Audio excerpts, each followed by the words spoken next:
You're listening to the Oddscast, the original UFC betting podcast that's straight to the point. Hosted by leading MMA oddsmaker Nick Kalikis and MMA journalist Brian Heminger. They provide you the absolute best UFC betting info, picks, statistics, and analysis from the most respected authority in mixed martial arts betting. MMAoddsbreaker.com. Don't place your wagers without us. Welcome to the Oddscast, presented by BetDSI. I'm Brian Heminger, joined today by leading mixed martial arts oddsmaker Nick Kalikis to break down this Saturday's UFC 242 event, which takes place in Abu Dhabi, United Arab Emirates. If you're unfamiliar with our format, Nick and I will break down the fight card from top to bottom, providing extensive analysis and a pick for each fight after doing our film study for the event. Looking back at our last event, Kyle Marley's premium bets for UFC on ESPN plus 15 won 4 units overall. Kyle has his bets and fantasy MMA picks available now on MMAoddsbreaker.com.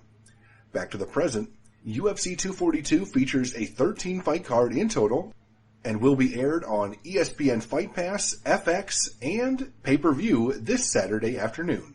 Let's dive right in. Now, kicking things off on Fight Pass is a lightweight contest between Don Madge, who is 8-3-1, and Fares Ziam, who is 10-2. Now, Nick, where did this fight open, and how has the public shifted things so far? Madge opened minus 350, the comeback on Ziam at plus 250. And right now, looking over at betdsi.eu, we're looking currently at Madge at minus 179, the comeback on Ziam at plus 147. So line margins have tightened up, more action coming in on Ziam. Rightfully so. I mean, there's no question this is going to be an outstanding fight. It's going to be a great fight, and there's a lot of similarities between the two of these guys. I mean, both of them are well-rounded fighters, but both of them prefer to stand and bang, and both of them have some skill on the feet. They have knockout power. They have, like I said, a little bit of length to go with that, of course, as well. Precision striking, that killer instinct. On the ground, they have a little bit of wrestling to go along with some decent ground and pound and submission skills. So they're similar. Obviously, there's some differences as well. I think that Madge is a little bit farther ahead. He's a little bit more complete as a fighter at this stage in the game. That's why he should be the rightful favorite. But at the opening line at minus 350, that's ridiculous. So that's why the dog actually did come in on Ziam. And I still think it's a dog or pass situation, to be honest with you, because I think both these guys have what it takes to get in there, mix it up well, hurt each other a little bit. And I don't trust laying the chalk against a guy like Ziam because, the guy's talented. He does get in some problems on the ground at times. You are able to get top position, maybe take his back and get him, some trouble there. At times, that's still a little bit of a flaw. I'm not sure if Madge is going to be able to dominate him on the ground or kind of expose that weakness, though, as well. So I think this is stylistically a really good fight for both men. I think it's going to be an exciting fight to start the card off, and it's going to be a dog or pass situation for me. So I'm going to pick Madge to win because, again, I think he's just a little bit further ahead right now of Ziam, but there's no way I'm confident enough to lay that chalk against a guy like Ziam. So the pick is Madge, but be careful. It's a dog or pass situation. Yeah, this should definitely be an intriguing fight. I mean, Madge really impressed me in his UFC debut. I thought that he had a chance against Tay Edwards because he was an experienced kickboxer, and then he went out and destroyed Tay Edwards in 14 seconds of the second round. Just a beautiful performance. So, this is a guy that clearly has a lot of talent, and he fought to the best of it in that UFC debut. It couldn't have gone any better when he earned that performance of the night bonus. Ziam, this is almost like a little bit of a mirror match. I mean, both guys are talented strikers, both have a bit of wrestling, and both have their own issues. So while Ziam does have decent takedowns, and that could definitely put the fight in his favor, I think my biggest issue is his defense. I think offensively, they both can dish it out, but Ziam's a little bit more hittable than Madge. And Madge is, he's a guy that can really put a hurt on people if he finds an opening. And I think that with Ziam getting hit more often during the course of this fight, I think that will open up the window for a fight-ending combination from Madge. So, I'm a fan of Madge. I really was impressed with what he was able to do in that UFC debut, and I think that he can keep that momentum rolling. So I'm actually gonna side with Madge. I think that he stays unbeaten in the UFC and gets another impressive performance. I think that not only can he get the win, I think that he can kick the UFC off with a knockout potentially. So Maj is going to be my pick. Now, moving up to the middleweight division, we have Zach Cummings, who is 23-6, taking on Omari Akhmedov, who is 18-4-1. Now, Nick, what's the MMA oddsmakers' perspective on this one? Akhmedov opened -185. The comeback on Cummings at +145. Right now, what we're seeing over at BetDSI is Akhmedov all the way down to -128. The comeback on Cummings at +107. Another dog or pass situation for sure at the opening window. And you know what?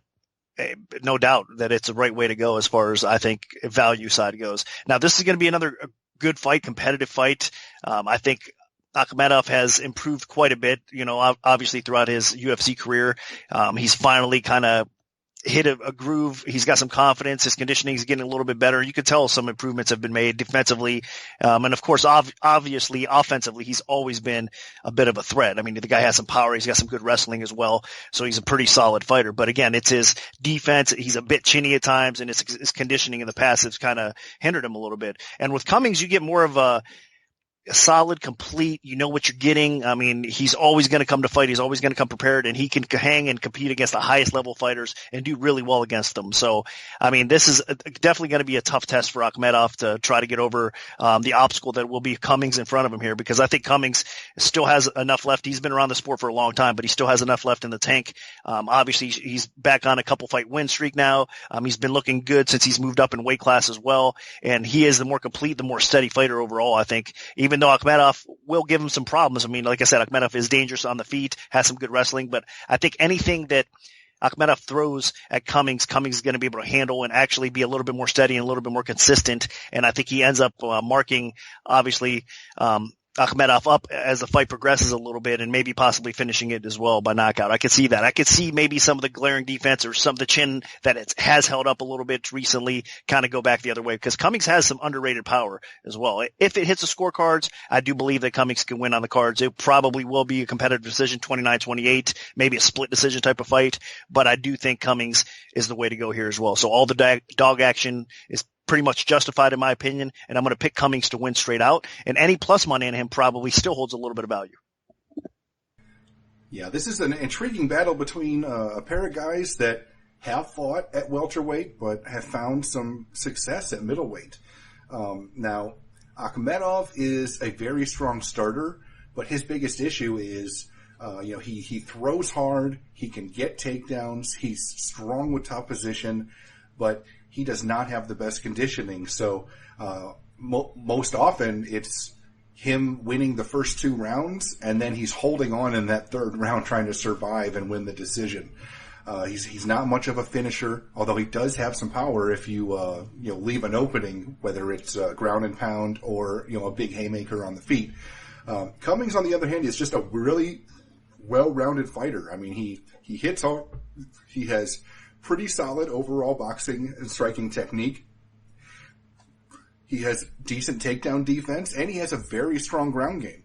So, this is a guy that you can't sleep on, because if you make a mistake, he has the ability to take advantage in just about every facet of MMA. Even though he's not particularly fast or athletic, he's skilled just about everywhere. So I think that's where Akhmedov is going to have some trouble. Yes, I expect Akhmedov to win the first round, but I think after the first round, it's going to become more and more difficult for Akhmedov to get takedowns. I think Cummings can reverse some of those takedown attempts and potentially, sweep or get top position. I think he can threaten off of his back if he does get taken down. And I think on the feet, Cummings has a good enough chin to eat some of Akhmedov's best shots.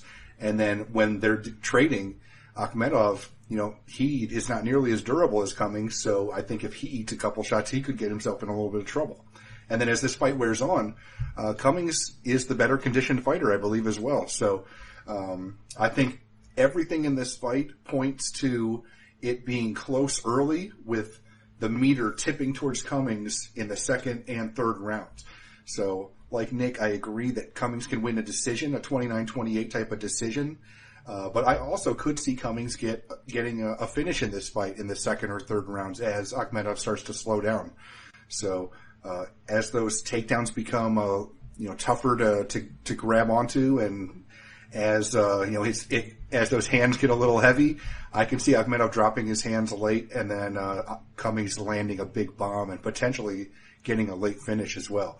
So I'm also going to be picking Zach Cummings to get the victory. Now, dropping down to the welterweight division, we have Nordin Taleb, who is 15-6, taking on Muslim Salikov, who is 14-2. Now, Nick, where did this fight open, and how has the public shifted things so far? Salikov opened -195, the comeback on Taleb at +155. Right now, what you're seeing over at BetDSI is Taleb the favorite, -128, Salikov +107. So line flipped. Not really that surprised there either. I mean, obviously, Taleb is the more experienced fighter in the UFC. He's faced a lot of solid competition. He got back on track after a 2-fight losing skid. And it's tough to tell with a guy like Taleb because you don't know when that decline spot's kind of hit with him. But overall, the guy's had a pretty impressive UFC career thus far. I mean, I think he's overachieved. He's overperformed. He's beaten, some solid competition. And I think he's opened up some eyes and people believe he's a very solid, capable fighter. And he's basically what you call kind of a gatekeeper for the welterweight division. If you beat a guy like Taleb, you're definitely on the upper tier of the welterweights for sure. So this is going to be a really good test for Salikov in this spot here. Salikov, of course, coming off of a solid win over Rainey. He needed to bounce back. Garcia was able to expose him on the ground a little bit in his UFC debut officially. But Salikov, what you get is a very obviously seasoned fighter in his own right, but more of a striking-based fighter. He's a strong fighter. He's slick. He's got accuracy. He can knock you out with a kick. He can knock you out with his hands as well. He's got that killer instinct. So he's your typical Russian fighter that has decent takedown defense and is just a devastating striker. So this is going to be a very fun fight, I think, across the board overall. But again, it's going to come down to whether Taleb can kind of utilize his experience, his skill overall, maybe get some takedowns here. Because if this stays on the feet, even though Taleb is a very capable fighter, he's got knockout power, he doesn't want to sit there and exchange with a guy like Salikov. I think Salikov can knock him out. So it's all going to depend on where this fight takes place, whether Taleb can get this fight to the ground and utilize some of his wrestling and the ground advantage that he does have, or Salikov does get the knockout. So as far as a pick goes, I'm going to lean a little bit more towards Taleb. And again, the action at the dog price was definitely the right way to go because he is the more experienced fighter. But again, it's not a confident pick, and you got to be cautious here now because I wouldn't necessarily lay a lot of chalk in this fight, even at a pick'em type of price, because I think Salikov is dangerous enough if he's able to keep this on the feet. Again, even though Taleb has some decent striking, Salikov will probably catch him and knock him out. If not, he'll outpoint him on the feet as well. So with all that said, still the advantage does have to side slightly with Taleb. I think he is the better fighter, a more experienced fighter, and I think he's smart enough to know what he has to do here. So not confidently, but I'm going to pick Taleb to get the job done here. The hype was really strong behind Salikov when he made his UFC debut because out of all of his wins, he had just a bunch of them by spinning kicks. This is a guy that was flashy, but he kind of had that hype derailed in that UFC debut because Alex Garcia took him down repeatedly and then ended up getting a submission. Now, the UFC brought in Ricky Rainey, somebody that was much more likely to stand and just eat those strikes in his next bout, and Salikov ended up getting the knockout, which was what obviously the UFC was hoping he would do, but an issue is, obviously, he hasn't fought in 17 months because of drug test issues. So I say, it has not gone as planned with Salikov. They were definitely hoping that this would be a guy that would make a big, flashy entrance in the UFC, some kind of big, crazy spinning attack knockout, and then, they could just start putting him in highlight-type fights. But instead, now he's kind of stuck on the undercard against, a bit of a gatekeeper in Nordin Taleb, as Nick mentioned.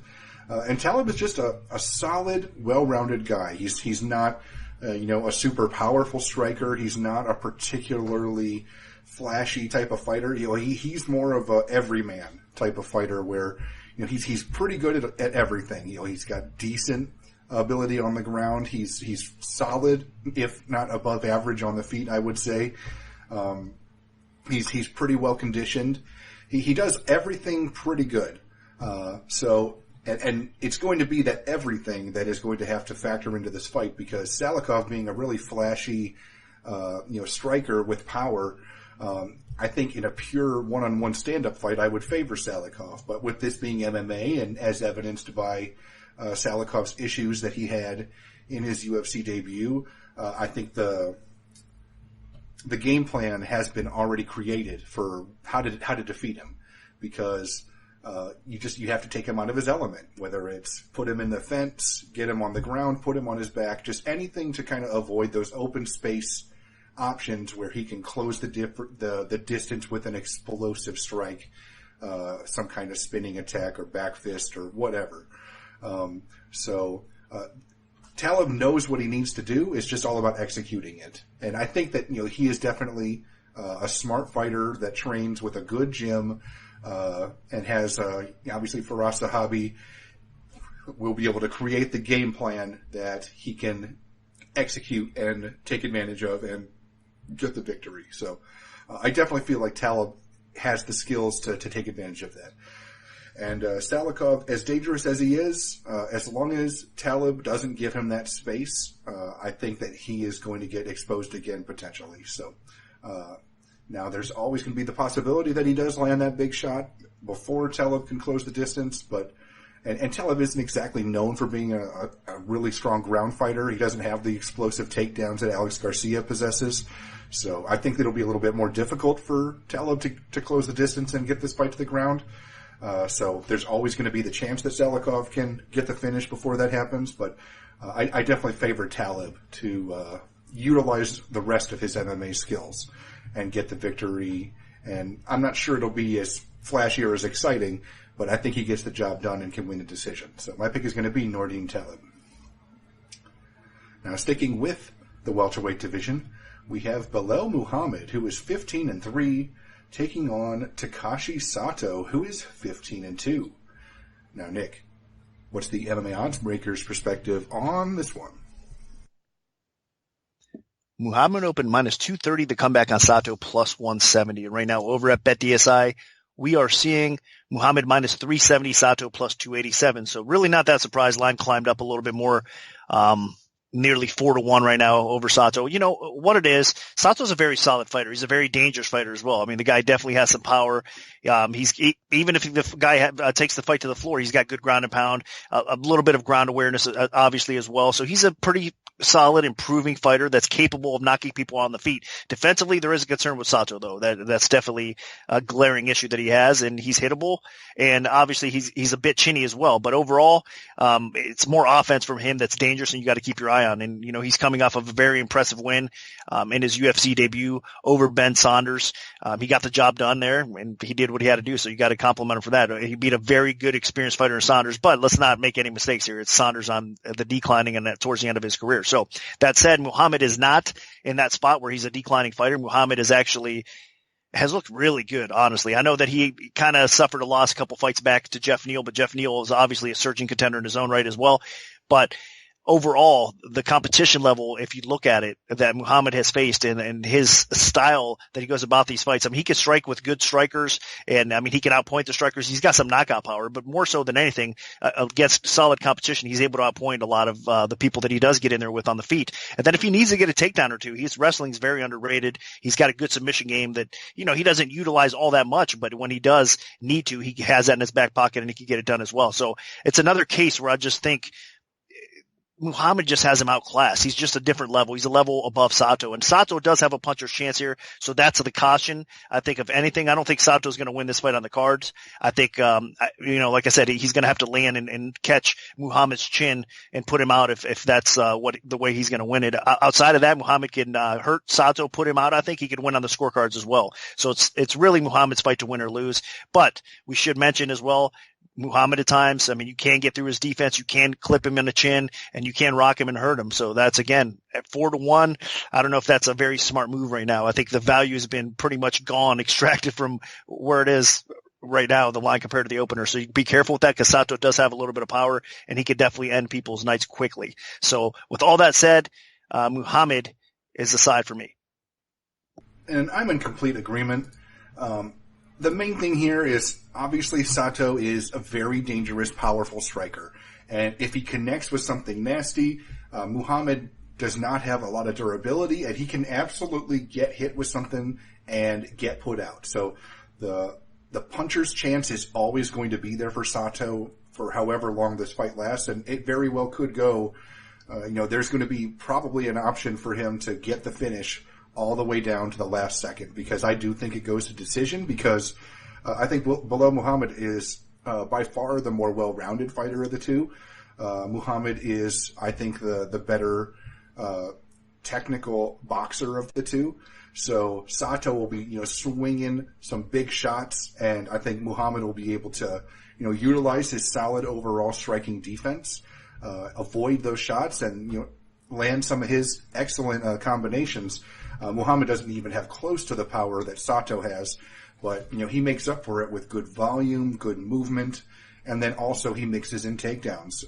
This is a guy that really has been able to make a living in the UFC by beating opponents where they have their bigger weakness. And, when he faces a really powerful, dangerous striker, he's able to avoid those big shots, get inside, work the clinch, work for takedowns. When he faces somebody that, is a little bit more of a ground fighter, he works on the feet. I mean, that's really been how Muhammad has got his bread buttered in the UFC, and it's been impressive so far. Obviously, when he faces a really talented top 10, top 15 type of fighter, that's where Muhammad has his issues. And I think Sato, while he's dangerous and he has an impressive record, I don't think he's a top 10 or 15 fighter. But I think Muhammad is able to deal with it. I mean, he's faced guys that have the ability to knock him out with one punch throughout his career, and for the most part, he's been able to have a lot of success against those type of fighters. So I think this will not be any different. I think, honestly, even though Sato had a really impressive finish in his last fight, I didn't think he looked that good in the first round against somebody that's nearing the end of their career in Ben Saunders, that was kind of thrown in that matchup to be on the receiving end of a highlight reel knockout. And yeah, it eventually happened, but I think it didn't happen as fast as the UFC was hoping it would happen. So I think Belal Muhammad, as long as he avoids either a monster elbow or a monster haymaker or punch, he gets the job done. I think he wears Sato down. I think he can get takedowns. I think he can outstrike Sato over the course of 3 rounds. And I think he can most likely win a decision here. So Belal Muhammad is going to be my pick. Now, dropping down to the lightweight division, we have Teemu Pekkelin, who is 8-2, taking on Otman Azaitar, who is 11-0.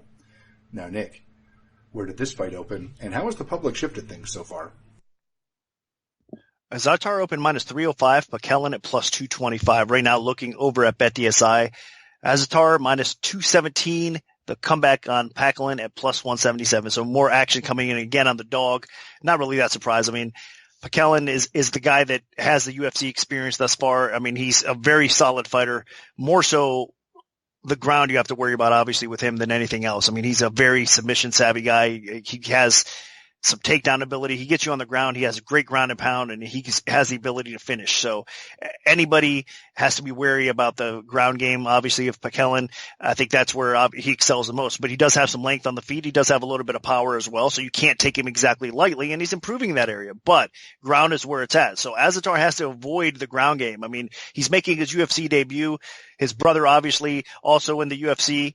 And he's got the fighting in his blood, man. I mean, this guy is exactly what you kind of think. His nickname is Bulldozer. He's a strong, shorter, stocky fighter. He's got knockout power on the feet. He comes after. He pushes a high pace, and he just comes forward and attacks. But the problem is he is hittable at times as well. And if any flaws in his game, it is that ground. You can, at times, I've seen him get put on his back. At times, you can take his back as well. So that's where he has to be careful. And that's the improvements that need to be made here more than anything else to be safe in this fight. He has to keep Pekkelin off of his back and avoid getting submitted by somebody that's definitely a ground specialist. So this is going to be an intriguing fight. I mean, Azaitar, I think, should be the rightful favorite because I think he can do what it takes to kind of sprawl, brawl, keep his distance, and then hurt Pekkelin on the feet because that's, if anything, that is another flaw. He's got kind of tall man's defense, Pekkelin does, and he's hittable, and obviously he's been knocked out in the past, and Azaitar definitely has the power it takes to put him out as well. So I'm going to lean with Azaitar's power, but hits the ground, I'm going to definitely be sweating that a little bit as well as far as the pick goes, because I think that this is going to be a dangerous and a big test for Azatar in his UFC debut here. But I think if he fights smart, he can probably pass it. So my pick is Azatar to get it done. Yeah, Pekellen is dangerous, as evidenced by his impressive performance against Thibaut Goudy, but he followed that up by getting knocked out in 30 seconds. So, this is a guy that can win impressively and lose impressively. And Zaitar is a fighter that I think is capable of making Pekellen lose impressively. Zaitar has a lot of power on the feet. He throws big flurries in combination. So, he can really wing it if he sees his opponent in trouble. If he hurts Pekellen at any moment, I think Pekellen is going to get swarmed and finished in a hurry.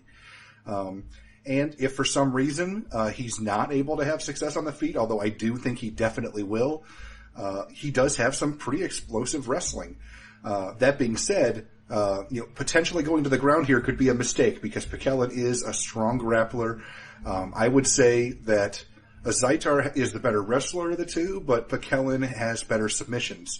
So if Zaitar does shoot for takedowns, he is playing with fire because, Pekellen could tap him from his back. He could potentially sweep him and put him in a bad spot.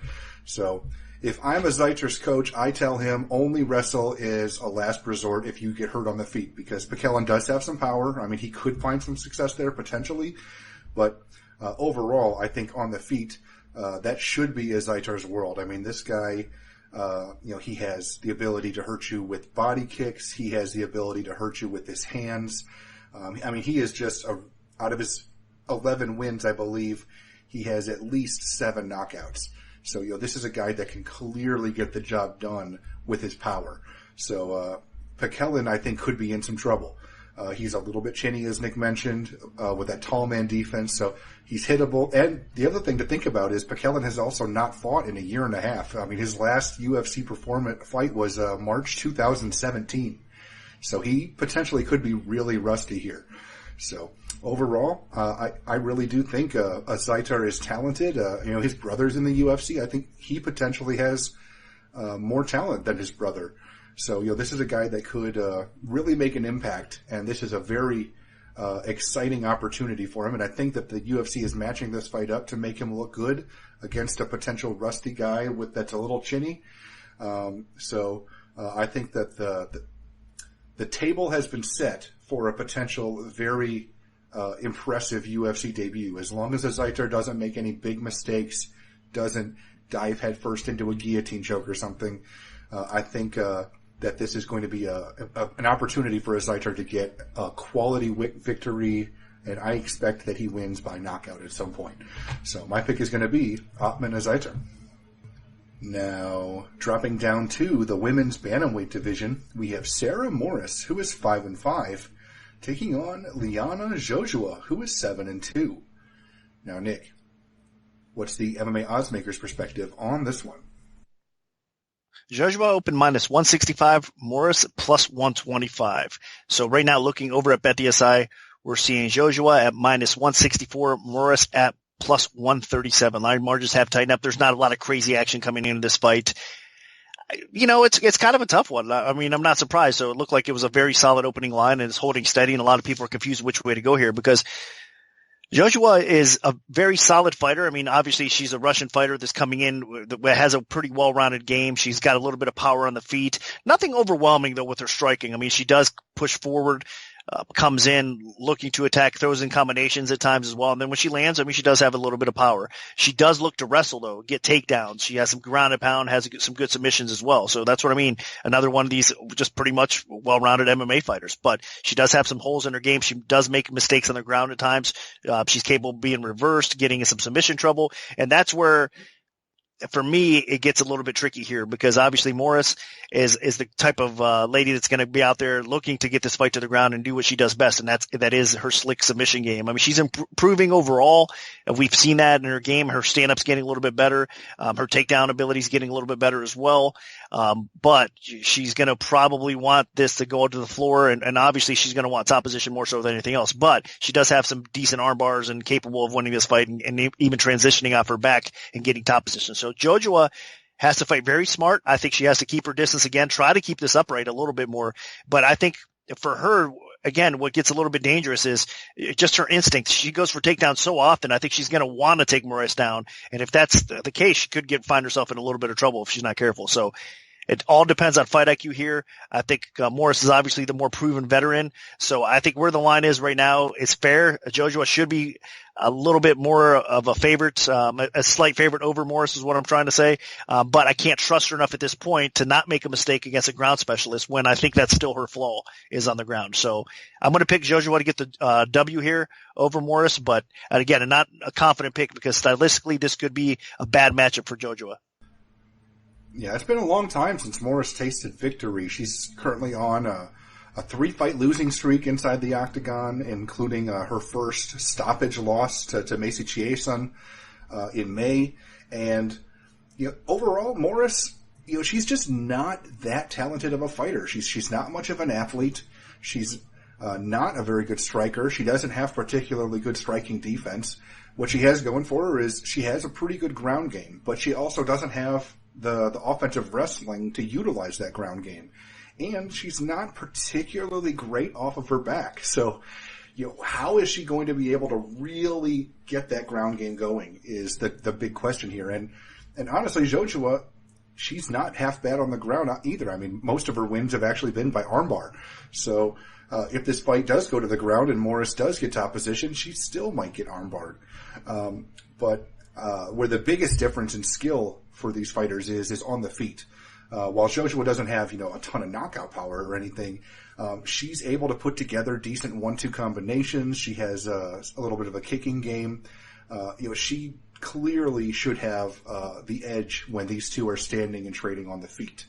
That being said, Joshua does not have very good takedown defense, so even though Moraes is not a good wrestler, if she can get a hold of her, close the distance, she might be able to drag her down and get top position.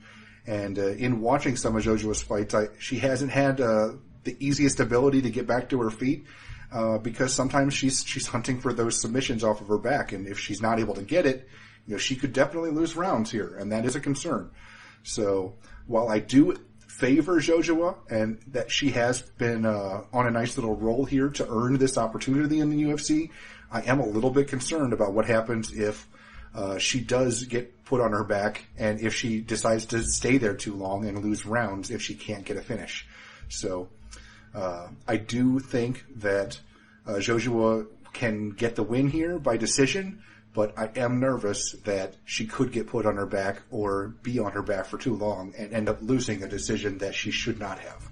So my pick is Joshua, but I'm definitely going to exercise some caution here. Now, moving up to the featherweight division, we have Zubaira Tukhugov, who is 18-4, taking on Lerone Murphy, who is 8-0. Now, Nick, where did this fight open, and how has the public shifted things so far? Tukhugov opened minus 565. The comeback on Murphy plus 375. And right now, looking over at BetDSI, we are seeing Tukhugov minus 323. The comeback on Murphy at plus 257. So line dropped a little bit. Murphy getting some respect. Tukhugov has a very popular name, as we all know out there. He's definitely respected amongst the diehard MMA fans. We know what kind of fighter he is, what kind of training partners he has, associated with Khabib and crew. He was suspended, obviously, from the Conor McGregor incident, so he's had some time off now.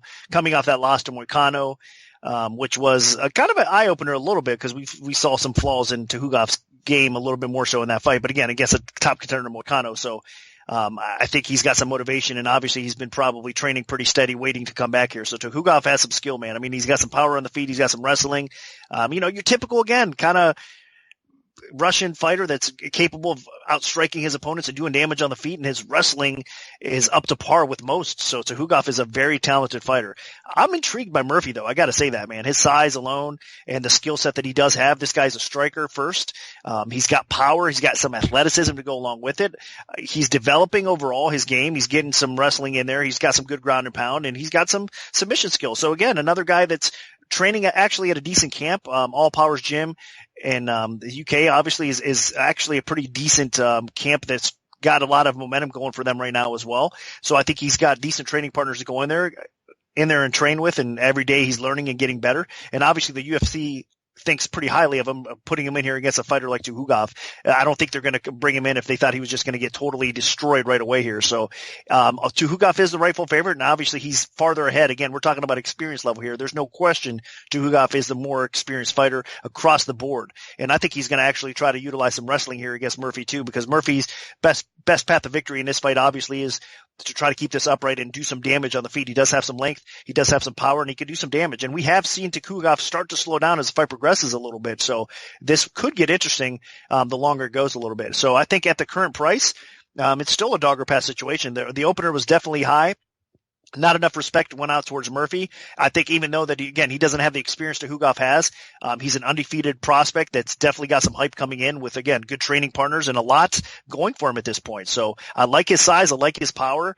I definitely think that it's an intriguing dog bet for sure. And I think Tuhugov, if he has not really hit the gym hard and made some improvements to his overall game, this could be a lot tougher fight than everybody thinks. So make no mistake, though, I'm not going to pick Murphy to beat him straight out. I think Tuhugov is a rightful favorite, and he should be the rightful pick to win this fight based on his experience and based on the caliber fighter he is, because he's not just your overall featherweight fighter. I mean, just your average kind of run of the line featherweight fighter. He's definitely a top tier featherweight fighter. So Murphy's coming into this fight trying to do something that's going to be really tough to defeat a level like this with Tuhugov in the UFC debut. But I think he's definitely going to be game, and I wouldn't be shocked if he does pull off the upset win. So the early dog action I think was justified, and it's still a dog or pass situation. But the pick for me has to be Tuhugov.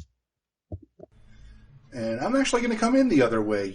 Nick laid out the game plan, the possibility for Murphy to get the victory, and I actually think he can pull it off. You got to remember, Tuhugov, while he did start off his UFC career with this huge wave of hype, he was really starting to hit, some roadblocks heading into his last couple fights. After a very strong start, including a finish over Chavez, he ended up having just barely squeaking by Felipe Nova with a split decision. Then he loses a split decision to Moicano at his next fight. Then he has a failed drug test. Then he has that whole UFC 229 fiasco where he ended up getting suspended for a very long time. He was in huge trouble for, entering the cage and throwing punches, not even being involved in the fight. And so, it's been 3 years since he's fought, and his last two fights were not that particularly impressive. So I definitely feel like the momentum has come to a screeching halt on his hype train. Although he is still a talented fighter, that it definitely, his star has started to fade big time. Murphy, on the other hand, this is a guy with some talent. He has some power, he has some size, he has some good kicks, elbows. He's good in the clinch. So I think not just at distance on the feet that he'll have success, but I think if they close the distance on the feet, at least while they're still standing, he can really do some damage here. My main issue is if Tuhugov can get the wrestling and ground game going, which, they are things that he possesses, but he normally likes to stay standing. And while he does have some power, he wasn't able to finish somebody like Moicano, who, is talented, but Moicano has, some durability concerns with some quick TKO defeats in recent fights. So I feel like, if Murphy is able to avoid that big shot, if Murphy's able to avoid being put on his back, he's going to be prime for an upset here. Murphy is really, really talented on the feet. This guy, he's no joke coming into the UFC at 8-0. He is a solid addition to the UFC featherweight roster. And as Nick mentioned, they're not just throwing him in here against somebody with a name like Tuhugov for a UFC debut just because. They think that he can compete. So, this is a guy that could immediately enter, the top 20 or top 25 fighters in the division with a victory here, and then start, vying up for ranked opponents if he can get the job done. And I think he can. I think he can win a decision. I think it'll be tough to get a stoppage. Tuhugov is pretty durable, so I think Murphy can outpoint him over the course of 3 rounds. It's just going to be, for me, about avoiding the big shots and about avoiding the ground game. And Tuhugov, he may definitely, if he starts getting stung a little bit on the feet, he can definitely switch it up and potentially, completely change the game plan and go to the ground. But, and that's where there's, definitely some concern here, but I think Murphy can get the job done. So I'm going to pick him to win 2 out of 3 rounds at least and get the decision. So Murphy's going to be my upset pick. Now, dropping down to the women's flyweight division, we have Joanne Calderwood, who is 13-4, taking on Andrea Lee, who is 11-2. Now, Nick, what's the MMA oddsmaker's perspective on this one? Lee open -165. The comeback on Calderwood at +125. Right now over at BetDSI, it's Lee -227. Calderwood +187. Not surprised. I mean, Angela Lee, a very popular fighter right now, and rightfully so. I mean, she's got the looks, she's got the ability. She's so far been really impressive in the UFC. And I think she's just constantly growing her fan base overall. I mean, the girl can fight on the feet. She has a good ground game. She's got good wrestling. Really, the UFC could give her an enormous push, and this is a solid fight for her to kind of make herself announced as a potential title contender here if she gets a win over a solid fighter like Calderwood, obviously. So the UFC likes her. They're backing her, obviously, but Calderwood could come in here and steal all the thunder and steal all the momentum from Lee. I think Calderwood has honestly been nothing but impressing me. Even in her losses, she's impressed me, meaning Chookagian, I don't think beat her, honestly. I think that fight should have went to Calderwood. It was a close fight. But outside of that, she won a couple fights before that. You could start really seeing the progress in her game. She's getting better with her wrestling. She's getting a little bit better defensively on the feet. I think early part of her UFC career, you could tell she was kind of shying away from offensively. She was okay on the feet, but she was shying away from punishment in return. And now she's just kind of fighting through it, pushing forward, even more aggressive. I think she's a little bit more durable. She's fighting a lot smarter. So I think she's doing great things. I mean, and I see the real improvements in her game. And I think confidence wise right now, she's kind of hit her groove as well. Even though she lost her fight to Chookagian, I know everybody realizes that was a close fight. She could have easily won. So this is an awesome fight, really. I mean, a lot of momentum, I think, going on both ladies' sides right now. Obviously more so for Lee because she's officially coming off of a win. And again, all the hype and the backing that the UFC has behind her. This is going to be close though. I think Calderwood again is going to kind of push her to the limit as this fight goes. It's hard not to side with Lee, but again, I wouldn't lay over 2-1 on Andrea Lee over Calderwood at this point because I think it's another fight that could hit the scorecards and we'll see another competitive 29-28 type of split decision type of fight. So there's no way I would lay 2-1 in this fight. A lot of the high caliber lady fights that we see are competitive. They do hit the scorecards and judges are all over the place with them. So that's why I don't think it's a good idea to lay that kind of chalk. It's another spot where I think you look at the dog or you just stay away from it. But right now I'm siding with Andrea Lee because I think overall she can outpoint Calderwood just enough.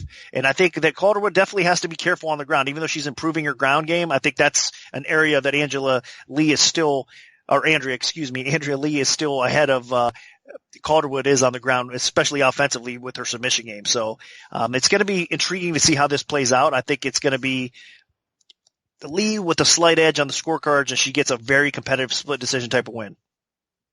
Yeah, this fight definitely should be competitive because both fighters have very similar skill sets. Both are talented strikers. Both have some pop. Both have a pretty strong offensive output. Both throw at a decent volume and pace. Both have improved defense. Both have improving ground games. Calderwood especially has improved her wrestling and submission skills compared to what she was when she was earlier in her UFC career. And Lee has always been pretty dangerous on the ground with decent wrestling and the ability to get some finishes on the canvas. So, how will this fight really boil down? It could come down to physicality. And, while Calderwood has definitely looked strong at 125 pounds, you got to remember, she has fought at 115 before, and I don't think Andrea Lee could. I think Lee is going to be a little bit bigger. She's going to have a 4-inch reach advantage, which could definitely come into play here between two talented strikers. Being able to get that shot in with potentially not getting hit back, that could be huge for Lee.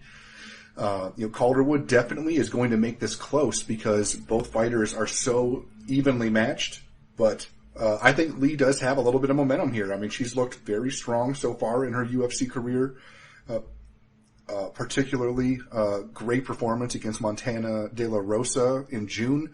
And And I think she's definitely on that path to title contention for sure. I think she gets a win here, maybe one more, and she could be fighting for the belt.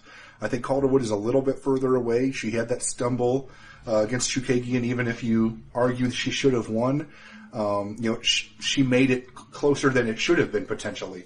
So I do think that Lee is just a tiny bit better than Calderwood, even though that they are very evenly matched. I think the reach advantage is going to come into play. I think Lee will be able to land a little bit more often than Calderwood on the feet. I think if it does go to the ground, yes, Calderwood does have improved wrestling, but I think Lee overall still has the ground edge. So while I do think that this could end up going to like a close decision, I still favor Lee. I think it may even end up being a split decision, but I think she gets the job done just barely with the reach advantage, landing a couple good clean strikes. I think she could bloody Calderwood up with her nose or something. Just kind of help sway it just enough to her side and end up getting a decision victory on the judges' scorecards. So my pick is going to be Andrea Lee. Now, moving on to the pay-per-view main card, we have a lightweight contest between Mairbek Taisimov, who is 27-5, and Diego Ferreira, who is 15-2. Now, Nick, where did this fight open, and how has the public shifted things so far? Taisimov open minus 385. The comeback on Ferreira at plus 265. But right now, looking over at BetDSI, it's Taisimov currently sitting at minus 286 and come back up for plus 231. So line margins have tightened up. There is two-way action in this fight. Early on, it was a little bit dog action. Now we're starting to see some action back on Taisimov. He's in parlays as well. Of course, he will be. I mean, honestly, Taisimov should be a top 10 UFC lightweight right now. His ability overall, his performances have been nothing but impressive. I haven't been really, since his UFC debut, I haven't been riding the guy high as far as like quality and skill. I've been underrating him a little bit, but Brian, on the other hand, has been all over him. I mean, from his debut, he said, man, this guy is, a future champion. I'm telling you, he's been right about him. So I've been underrating him a little bit, and he continues to prove me wrong. Taisimov goes out there and just outperforms my expectations every time out. So the guy is just a very talented fighter. And again, this is another big step towards the right direction for him, I think. And he continues his momentum going, then he will be in that kind of title mix sooner than later. So a lot of important things riding on this fight for Taisimov, I think. And he's got his hands full with Ferreira. Ferreira is a very capable fighter in his own right and a very solid fighter. So this is a great fight. I'm really looking forward to it. But as far as skill set goes, obviously Taisimov is a pretty complete fighter everywhere the fight takes place. He's got really solid wrestling defense. Outside of that fight with Prazeres, years back where Prazeres was able to control him on the ground a little bit, we haven't seen that side of Taisimov since. And man, the devastating knockout power that he has and his IQ overall, the speed, everything about him, you got to love where he's at right now in his career. So Taisimov is legit. There's no mistaking that. And I've, again, underrated him and kind of questioned him throughout his career thus far. But make no mistake, I realize what kind of quality fighter the guy is right now. And he has, again, his hands full, though, with a guy like Ferreira. And I'm looking forward to this because I think Ferreira is another one of these guys that continues to kind of overachieve in some ways. He's underrated as well. I mean, I haven't underrated him. This is a guy that I know that has been quality. I mean, I think he's had a couple performances that are kind of head scratchers, of course. Darius, that performance, I mean, he was controlled by Darius. Darius was kind of more in his prime back then. That was a few years back, so you gotta understand that. And of course, Dustin Poirier fighting for the championship on this card. So those were his losses. The rest of the time, I mean, this guy has found his groove. He has the ability to take the fight to the floor. He's got knockout power on the feet. Where he excels out the most, honestly, is the ground, though. I think it's his underrated wrestling, his top position, his ground and pound, and his submission game, man. He's got a sick guillotine choke. He's got such a smooth jiu-jitsu game. I mean, he slices through people's defense and just does what he wants to people on the ground. So that's where it's at with him. Now, of course, on the feet, he is a threat because he's got that punching power, and he's not a bad striker. I just think he tends to get a little bit sloppy at times. And with a guy like Taisimov is where you can get a little bit of trouble because Taisimov is such an accurate, solid, composed fighter on the feet. And that's why it's hard not to pick him in this spot because Taisimov does typically have great takedown defense. And if he's able to keep this upright against a guy like Ferreira, then you would think he should be able to outpoint Ferreira at least, or do enough damage and, maybe even possibly finish him, because Ferreira does have that kind of chink in his armor, which is defensively speaking, he gets hit a little bit too much because he does start to get aggressive on the feet and it leaves openings, and you cannot do that with a guy like Taisimov. So this is a tough one because I always like what I see with Ferreira. I think he's capable of beating most guys in this weight class in the lightweight division. I mean, I love his skill set, and as a dog, he's always intriguing. So I'm not going to bet against him, that's for sure. I'm not going to lay the chalk on Taisimov here, but it's kind of hard not to think that Taisimov does probably get through that defense and do some damage along the way and win the fight. So I'm going to pick Taisimov to win, but this is another spot. I mean, there's a lot of these fights on this card the chalk is a little bit too high, and you guys got to be cautious. I know that they're supposed to win, obviously, some of these favorites, like a guy like Taisimov, but some of their competition can definitely present a problem and a threat. And I just think there's a lot of fights ahead the rest of this year, and there's a lot of great fights on this card, obviously, as well. But pick your spots. You don't have to kind of force anything. And laying serious chalk over a guy like Ferreira could get you in some serious trouble, put it that way. So the pick is Taisimov, but Ferreira is always game. And I'm right with you. Taisimov has been nothing but impressive in his UFC run so far, and he has some quality victories now. He has knockouts over Alan Patrick, Damir Hadzovic, Felipe Silva, and then most recently had a decision win against Des Green a year ago. This is a guy that has won 6 fights in a row inside the octagon. Overall, he's 7-1 in the UFC, and his only loss was when he was sick. Taking on Michel Prazeres, who is one of the biggest lightweights that ever fought in the UFC and is now fighting a weight class up, and is still finding success on the ground a weight class up. So I don't even blame him for that loss. But this is realistically this is a guy that could be a title contender for sure. He just needs to be a little bit more active and get out there and take care of business against some top talent. And this is definitely an excellent matchup.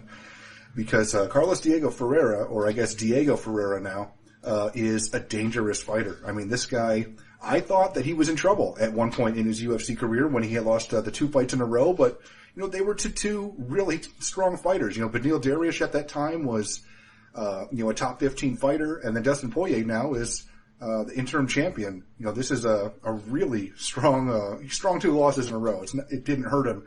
And since then, he's bounced back with 4 wins in a row. They're quality wins. Jared Gordon, Olivier Aubin-Mercier, Kyle Nelson, and then most recently gets a decision against Habalov. A guy that it's very difficult to win a decision against. So, this is definitely a battle of 2 guys with a ton of momentum in the lightweight division. Overall, in terms of striking, I say Taisimov should definitely have the edge. I mean, this is a guy with lightning in his fists. And if he can connect with something nasty, he can definitely get a knockout victory here. Ferreira has been finished on the feet before by Poirier. Poirier obviously is one of the better strikers and with some of the best power in the lightweight division. And but Taisimov, I think, is right there with him in terms of power and explosiveness. This is a guy just with lightning in his hands. So if Taisimov can connect with something nasty, he can win this fight at any moment. That being said, Ferreira might possess the ability to get this to the floor, take advantage. Because while Taisimov is extremely talented on the feet and does have pretty good takedown defense, if he has a flaw, his one UFC loss, he was taken down repeatedly, and he was, beat up a little bit on the ground and losing that decision to Prazeres. So, and Ferreira is an extremely strong grappler. I mean, this guy has pretty good wrestling and elite ground skills in terms of submissions and transitions and sweeps and you name it. So if this fight goes to the floor, if Ferreira is able to close the distance and drag this to the ground, there is a huge path to victory here for Ferreira. That being said, Taisimov has shown really good ability to sprawl and brawl throughout his career. Alan Patrick repeatedly was trying to get takedowns, and Taisimov was just thwarting every attempt and then just destroyed him and ended up getting a TKO. Marcin Vandel was known for his leg locks and was trying to get this fight to the ground and boom, got crushed in a minute. So, there are multiple fighters that Taisimov has faced that are strong wrestlers that have good ground games, and he's really made them look bad. So if Bahia gets really desperate trying to get this fight to the floor, he could be exposed here. I mean, he really has to compete on the feet, make Taisimov believe that, this is going to be a good back and forth competitive battle in the stand-up, and then look for that opportunity to get the fight to the floor. He can't just, haphazardly rush in. So, the path is there for Ferreira, but I do think that Taisimov does land that big shot. I think the durability, there are some durability questions a little bit with Ferreira, and I think that Taisimov has the power to take advantage of that. So I think that Taisimov can win. I think that Taisimov can win by knockout. So my pick is going to be Mairbek Taisimov. Now moving all the way up to the heavyweight division, we have Curtis Blaydes, who is 11-2, taking on Shamil Abdurakhimov, who is 20-4. Now, Nick, what's the MMA oddsmakers' perspective on this one? Blaydes minus 275, Abdurakhimov plus 195 was the opening line. And right now over at BetDSI, we are seeing Blaydes coming in at minus 500 to come back on Abdurakhimov at plus 367. So no hesitation in laying the chalk on Blaydes. Of course not, man. The guy obviously is one of the best heavyweights on the planet. He showed some serious improvements so far in his UFC career.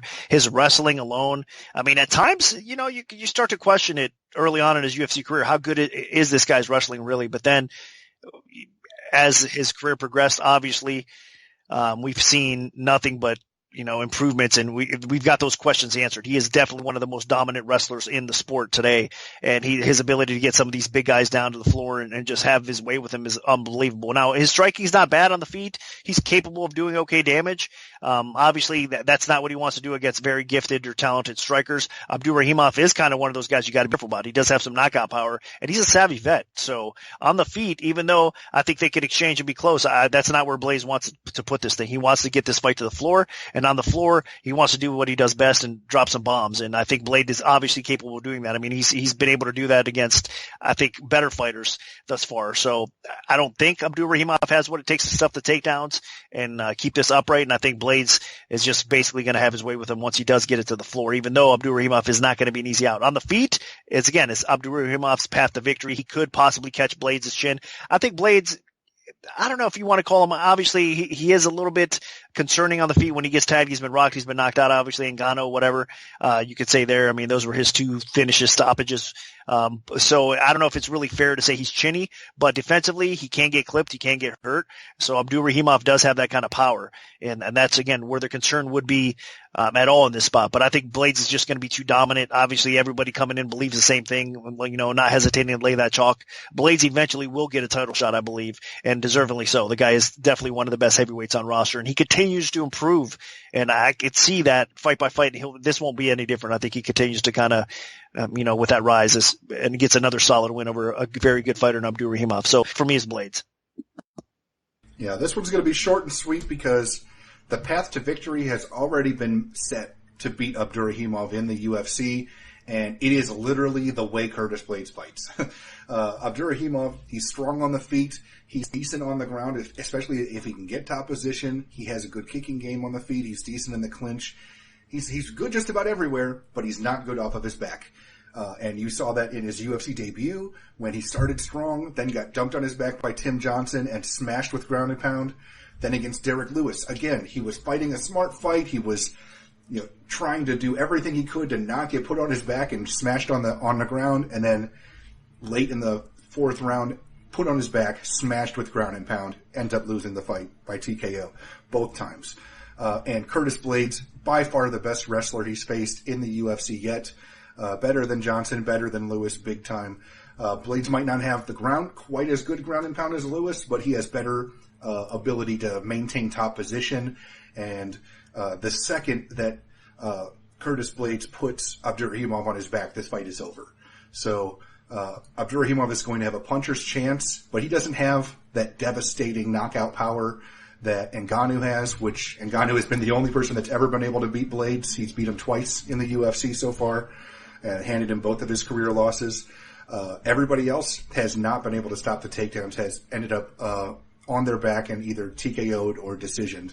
And I think Curtis Blaydes dumps Abdurakhimov on his back and TKOs him probably in the first round. So my pick is going to be Curtis Blaydes. I think he gets the job done. Now dropping down to the lightweight division, we have Islam Makhachev, who is 17-1, taking on Davi Ramos, who is 10-2. Now, Nick, where did this fight open, and how has the public shifted things so far? Makhachev opened minus 405 to come back on Ramos at plus 285. And right now what we're seeing over at BetDSI is Makhachev minus 370, Ramos at plus 287. So line margins have tightened up a little bit. Holding steady over a solid fighter. Makhachev is the guy right now. I mean, it's impressive. And you know what? I think it's kind of right too. Ramos is definitely a very good fighter. He's a dangerous fighter. Obviously, he's a ground specialist. He's got that jiu-jitsu, background that he's just, high caliber, world-class jiu-jitsu skills that he gets you on the floor. I mean, he just, again, talk about slicing through people on the ground. That's what he could do to you on the ground. No, there's no doubt. But he's got that short, stocky frame. He's got that punching power. His striking's actually getting a lot better. I mean, offensively on the feet, you got to be careful with this guy. He's no joke. So combine that with his decent wrestling and then again, that elite level ground, the guy is a threat everywhere the fight takes place these days. But still, this is a big step up. I think Makhachev is honestly one of the best lightweights on the roster right now, and that's saying a lot. I mean, this guy continues to impress. He can outgrind you. I think he's going to be the more consistent striker throughout the 3 rounds. I think Ramos can have his spots and maybe a little bit more dangerous, but I think even if this plays upright, which obviously Makhachev is going to want to consider this, he's going to have a little bit of length and he's going to have the edge on the feet overall, landing consistently on Ramos. Ramos tends to fade a little bit more as well. So I think at least 2 out of 3 rounds is going to go to Makhachev here because I think he's going to fight the smarter fight, and I don't think Ramos is able to finish him. So that's why I'm going to pick him. But as far as, again, danger goes, I mean, Ramos could land a big punch on the feet. He's got that knockout power, or he could just, possibly rock Makhachev real quick on the feet and then hop on a submission and get it done that way. It's possible. I mean, that's the danger with laying almost 4-1 chalk right now on Makhachev. So again, maybe another unbettable fight at this point. You hate to say it, but I mean, that's just the reality. I think Makhachev does win this fight. I think he is the better fighter, but I think Ramos is dangerous enough to kind of keep me away and not want to go crazy on Makhachev as well. So the pick for me is Makhachev, which should be an intriguing fight. If Ramos comes into this fight and does win this fight in impressive fashion, man, you got to definitely take your hat off to him, and we can consider him a legit threat at lightweight. But I'm not just sold on him quite yet, even though he has looked impressive. Makhachev is definitely an elite lightweight in the UFC, and this fight's a potential trap fight for him because this is a guy with extremely strong grappling skills, has been able to out-wrestle and out-grapple a bunch of really talented ground fighters in his UFC run with, TKO victory against Gleison Tibau, out-grappled Chris Wade, Nick Lentz, 2 really strong ground fighters. And then, taking on guys with good striking, out-grapples them, takes on guys that, he's very, very talented. But there have been a couple holes in his game. Obviously, in his lone career loss, he was screwing around on the feet against a talented striker in Adriano Martins and threw a big, wide, spinning attack, left himself exposed, ate a huge punch on the feet, and ended up getting knocked out. So, chin issue, potentially, and Ramos does throw very hard on the feet. So, if Ramos connects with something nasty, he could knock him out. Also on the ground, while Makhachev is an elite wrestler with incredible grappling ability, Ramos is a world champion level Brazilian Jiu-Jitsu player. In terms of submission ability and Brazilian Jiu-Jitsu, this is one of the best grapplers in the entire roster, potentially one of the best in the UFC. So this could get really, really interesting on the ground. The scrambles in this fight could be unbelievable. Ramos, I believe, this guy won a world championship with a flying armbar against in the championship match. So, this guy is capable of doing some incredible things on the ground. And he's been able to utilize his ground game. He's got 3 submissions in his last 4 fights. So, I'm really looking forward to what happens when this fight hits the ground. Now, Makhachev is the deserved favorite because he's beat better competition. He's gone in there against really strong ground fighters and he's out-grappled them. But Ramos is no joke, and Makhachev should not have much of an edge on the feet either, because when he is forced to stand, he's not that great of a striker. He's made improvements, but as evidenced by when he was screwing around against Martins, he can get hurt for sure. So I do not agree with the current line. If there's any bet in this fight, it's probably on Ramos to get either a decision or potentially Ramos inside the distance. Maybe he catches him with something. That being said, if in terms of how often I think someone wins the fight, even though Makhachev is like a 4-1 favorite, I favor him 55, maybe 60% of the time. So I'm going to still pick Makhachev to get the job done, but Ramos is absolutely a live dog. Do not sleep on him. He definitely could shock the world on Saturday. So my pick is Makhachev, but again, I am staying away from this fight. Now, moving on to the co-main event of the evening, also in the lightweight division, we have Paul Felder, who is 16-4, taking on Edson Barboza, who is 20-7. Now, Nick, what's the MMA oddsmaker's perspective on this one?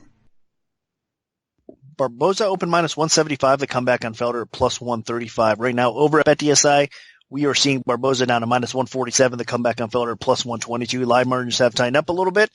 Two action will continue to come into this fight. Awesome fight, man. Two of the better strikers for sure at lightweight. I think it's hard not to be impressed by either guy throughout their UFC careers thus far. Barboza, unfortunately for him, when he got on his little losing streak, he's lost actually 3 out of the last 4 fights. And the one win that he did have in between there was the win over Daniel Hooker, which was an insane fight. And that's obviously still a quality win because Hooker's legit. But of course he's coming off that knockout loss to Gaethje in his last fight. And then the wrestling of Kevin Lee and Khabib did him in the other 2 losses. So styles make fights, and this should be an exciting one because these guys like to stand and bang. And I think that Barboza, obviously an elite level striker, more than capable of picking people off. Those leg kicks are amongst the best, that we've ever seen in the octagon. Obviously his kicking in general is, his precision, just the power accuracy. He's just such a great fighter. So he definitely has a striking edge over Felder. He has a striking edge over most people that he steps in the octagon with. Pure technical skill set goes, he's amazing. But that said, Felder's a very smart fighter, a striker in his own right. He's a complete fighter. He's become more complete. Obviously, he's training with Duke Roufus and crew for a while now, and I think that's done wonders to his game. I think his analytic abilities, he breaks down fights, and obviously he's working for the UFC as well as an analyst, and he's doing great. And all that stuff actually helps you get sharper, I think, your mind, everything across the board. So that necessarily is kind of icing on the cake, I think, for his fight IQ and for his overall game. He knows, I think, what to expect and what to kind of look for more. And he's honestly just stepped up his game because of that as well. That's definitely helped. But outside of that, it's the work ethic that he's put in. It's his confidence and it's his ability. The guy hits hard on the feet. He's obviously capable of hanging in there with Barboza, and even in a slugfest. I think Barboza has a speed edge and he is a better striker, but Felder has knockout power in the feet, and Barboza has been knocked out before. He's a bit chinny. We know that, and he's coming off a knockout loss. So that's the danger in this fight as well, is trusting Barboza. On the scorecards, I think Barboza can get this fight done. I think he can win it. I think he can edge out Felder, but in a 3-round fight with Felder being there, exchanging in the pocket and trying to test that chin of Barboza, it's a kind of a dangerous spot as well. So I've been kind of going back and forth on this fight myself because it is another dog or pass situation because I don't trust Barboza's chin. Now, these guys obviously can knock each other out. Felder can also be here. I do trust his chin a little bit more, though, of the two for sure. I think he's still a little bit more durable in that aspect, but his body's been recently tested, and Barboza, if he exploits that, that's going to be interesting as well. A lot of intriguing factors again in this fight. So a dog or pass situation, no doubt about it. And I think I'm going to side with Felder in this spot. So obviously, again, you can tell I'm on the fence with this, and I'm going to make my pick Felder because I do like what I've seen with him lately. I'm not, he had that injury to his lung recently after his last fight. So that's something to kind of take in consideration here.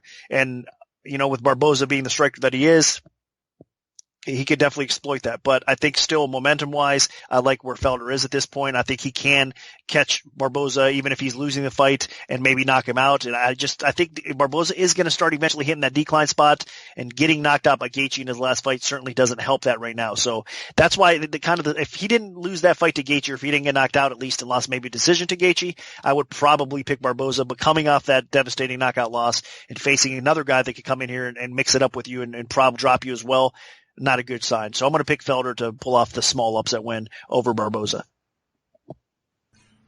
The main issue here is this has already happened before. And I know that in rematches, it can always go the other way. In fact, it goes the other way all the time in rematches. But in terms of where these guys have gone since they last fought, Barboza has done nothing but compete against the elite of the elite in the lightweight division since he faced Felder. And while he has had some stumbles along the way, I mean, you got to look at who he lost to too. And Khabib took him down a ton. Kevin Lee took him down, ended up getting a cut stoppage. Tony Ferguson ended up submitting him on the ground. So these were, a lot of ground wins. The only person that was able to stand with him and beat him was Gaethje, who just landed a big bomb and hurt him. So if Paul Felder is going to win, I don't think it's going to be on the feet. Yes, Barboza still has, a chin that is not the best, but in terms of pure striking skill, Paul Felder, while he is a talented striker, when he faces better strikers than him, he loses. When he faced Barboza, he got outstruck, ended up on the losing end of a decision. Both guys were throwing a lot of flashy stuff, and Barboza's was clearly flashier. Barboza landed by far the better strikes, and Barboza won a decision. Felder lost when Ross Pearson tried to force him into a boxing match, and Pearson actually had the better boxing. Felder lost to Trinaldo when he got cut. And then Felder, when he faced Mike Perry, who is, an underrated striker, and, Perry was a little bit bigger than him, Felder lost that as well. So, he's game, but when he faces superior strikers, he can't beat them. If he's going to win, Felder needs to utilize where he's shown some improvement, which is his ground game. While his offensive wrestling isn't amazing, I do think Felder does have some decent submission ability. So if he can get this fight to the floor and get top position, that's where I think he gets the win. Because having to rely on landing that big shot, I think is unlikely, because while Barboza is, does not have great durability, and if he does get clipped, he can be finished for sure. Relying on that it's tough, because Barboza knows that his chin is an issue, and he protects it pretty well. He's faced a lot of good strikers over the course of his career, and not that many of them have landed that big shot and hurt him. It's really only when he gets into these big firefights that he gets caught. So if Felder wants to try to knock him out on the feet, he needs to turn this into more of a knockdown, drag-out brawl. If the last time he tried to beat him technique-wise, and it wasn't even close. So if he fights that same fight, he doesn't have a chance. But, if he closes the distance and just makes this ugly, yeah, that definitely improves his odds. But overall, I don't think that Felder has the wrestling to put Barboza on his back, and I don't think he has the technique to outstrike Barboza and hurt him on the feet and set up a finish there. So I think Felder ends up losing a decision again. So Edson Barboza is going to be my pick. Now moving on to the main event of the evening in the lightweight division, we have the champion Khabib Nurmagomedov, who is 27-0, taking on the interim champion Dustin Poirier, who is 25-5. Now, Nick, where did this fight open, and how has the public shifted things so far? I opened Khabib minus 325, the comeback on Poirier plus 255. And again, the opening article can be found on MMAOddsbreaker.com. We open a bunch of fights on that article as well, so check it out. And it's on the opening odds article. It's linked in there as well, Adam Martin's piece. So check out the opening odds reactions for UFC 242, and you'll see what I'm talking about.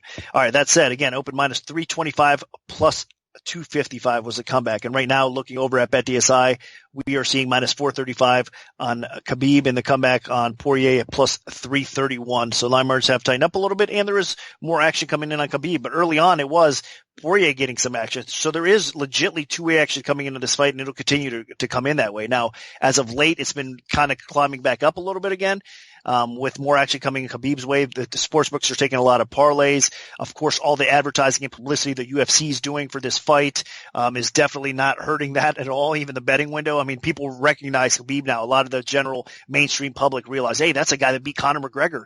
So he's got to be able to win against Poirier, even though, again, the diehard fans realize what kind of threat Poirier can be. But a lot of the casual fans will probably think Khabib is invincible right now. And you know what? Through his UFC career, obviously at 27-0, not all in the UFC, but you know what I mean? Undefeated in the UFC, undefeated throughout his career. The guy, I mean, he seems invincible. The guy is such a dominant fighter on the ground. He's improving his stand-up game as well, but the ground is where it's at, and that's where he's going to want to try to exploit Poirier once again, is getting this fight to the ground and just mauling people like he does best. So this is going to be a challenge, though, because obviously Poirier is a very complete fighter. Striking is where it's at with him as well. On the feet, he is going to have the edge over Khabib, but can he keep it there, and can he do enough damage while it's there at times to kind of sway the fight for him? Or if he gets put on his back, which a lot of us are assuming happens, can he maybe pull something off, reverse positions, and try to submit Khabib off his back? So that's really the only way Poirier is going to win this fight, is trying to catch a sub off his back or landing something real quick on the feet. Outside of that, I mean, Khabib's going to be Khabib. He's going to typically do what he does best. Even if people have decent takedown defense, he finds a way to get the fight to the ground and start pounding away. And I think he's getting a little bit more vicious with his ground attack, honestly. I think he's becoming a little bit more devastating, if that's even possible. I think he's honestly on a different level now. If you're looking at some of his more recent fights, I mean, the guy's just becoming more nasty on the ground. So I think Khabib does what most of us think. I mean, the sharp bettors are going to be on this side, of course, as well. A lot of the public now, I'm saying the regular, common, casual public fan is going to just recognize Khabib's name and maybe throw him in parlays or whatnot. But a lot of the casual or more kind of split diehard fans are going to lean towards Poirier at the dog price, though, as well, because they've seen the guys that follow the sport kind of well. They're going to see what he's done, and the run that he's been on has been nothing but impressive. So Poirier deserves to be in this spot. Make no mistake about it. And I think he is going to get some love and some action from a lot of the people that, again, are his fan base or outside of, that think that he's definitely underrated at this spot as well, based on his recent performances. And yeah, you can make a case for those guys. I mean, Poirier, again, a very capable fighter. I mean, his skill set alone is very threatening in all areas. So you could definitely make a case that this line is a bit high. But that said, it's hard for me to imagine Poirier being the guy to kind of dethrone Khabib at this point. I think that, typically speaking, against better wrestlers, more dominant wrestlers, Poirier in the past has had some issues in that department, and I don't think we've seen it as glaring recently, but it should kind of pop its head out again in this fight here against Khabib. So Khabib does what he does best, gets this fight to the ground, possibly finishes on the way. If not, then he'll win on the scorecard. So my pick is Khabib to win. Back in 2002, Cain Velasquez was fighting, and I was hosting this MMA talk show called The Verbal Submission, and I would like to have, the head coaches of the fighters in the main event of a UFC pay-per-view on my show the next day. And I had Javier Mendez on from American Kickboxing Academy in December 2012. And after Cain had just fought for a big fight, and during the conversation, I asked a question that people always ask coaches, who's the next big thing coming out of your gym? And he says, he didn't even hesitate. He goes, Khabib Nurmagomedov. He's new to my gym. This guy is a freak. And this was, Khabib had only won 2-0 in the UFC, and he hadn't even been that impressive yet.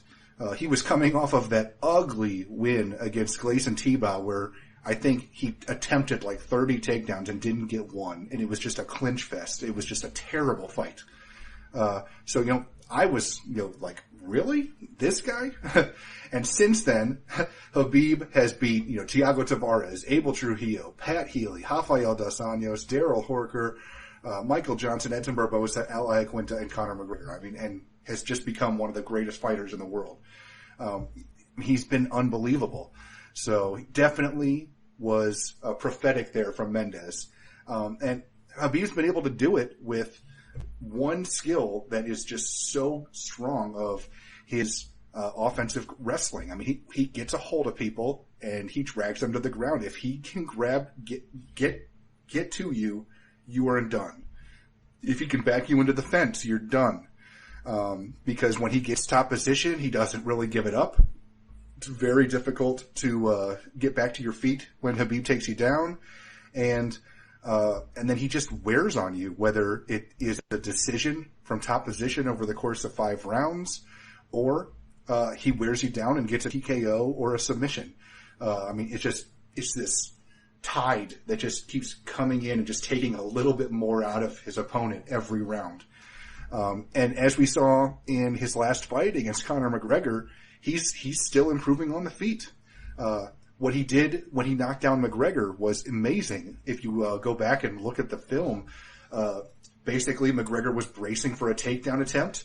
Khabib changed levels and then stopped mid level change, wings an overhand right as McGregor drops his hands to try to stop a takedown, catches McGregor right on the chin and knocks him down.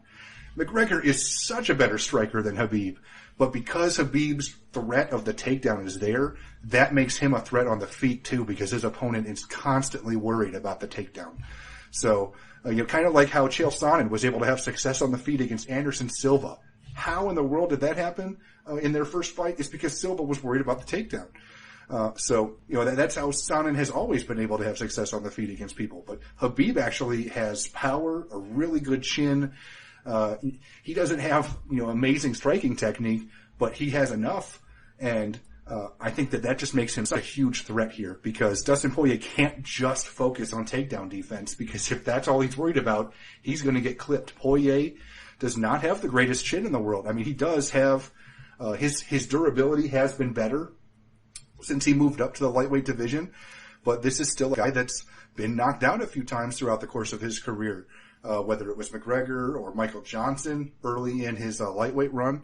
So, Poirier also has been out-grappled. The Korean Zombie, in one of my favorite fights ever, ended up defeating Poirier by submission. So, if Nurmagomedov can get that wrestling going, I think that he'll win. If Poirier is too worried about the wrestling, he's going to eat a big shot and potentially get knocked out. Now, I'm not trying to discount Poirier either, because his rise has been unbelievable. I mean, this guy, the performance he put on against Max Holloway in his last fight was masterclass.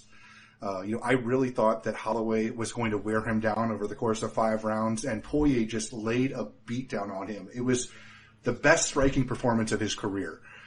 His boxing has improved drastically. But again, when he was fighting Max Holloway, he wasn't worried about the takedown. This was pretty much a pure stand-up fight over the course of 5 rounds, and he was just focused on that. And Poirier is an elite striker with exceptional boxing skills and power in his right hand. I mean, Max Holloway has some of the best chins in MMA, and he had him in big trouble repeatedly. So, the path to victory here is kind of, Poirier is going to have to follow the guy that knocked him out, Michael Johnson. If you remember, I'd say the toughest fight Khabib ever had, where he was exposed at least a little bit, was when he screwed around on the feet the first round against Michael Johnson. And Michael Johnson landed some monster shots on him. I mean, I don't know if he rocked him, but he definitely had, Khabib thinking a little bit. And Johnson clearly won that first round against him. And Dustin Poirier, he was knocked out by Michael Johnson. He needs to use some explosive power, get in there, connect. If Khabib screws around early, and he's been known to do that a little bit, Poirier could take advantage. That's his best path to victory, in my opinion. He needs to hurt Khabib as early as possible, really catch him off guard, be aggressive, go out there. Khabib, he definitely has the confidence, he has the swagger. I mean, he has the ability. He is the better, more well-rounded fighter at this point. But Poirier does have more power on the feet. Poirier is the better technical striker. So if Poirier can really just take the fight to Khabib early, before Khabib is thinking takedown, that's his best path to victory.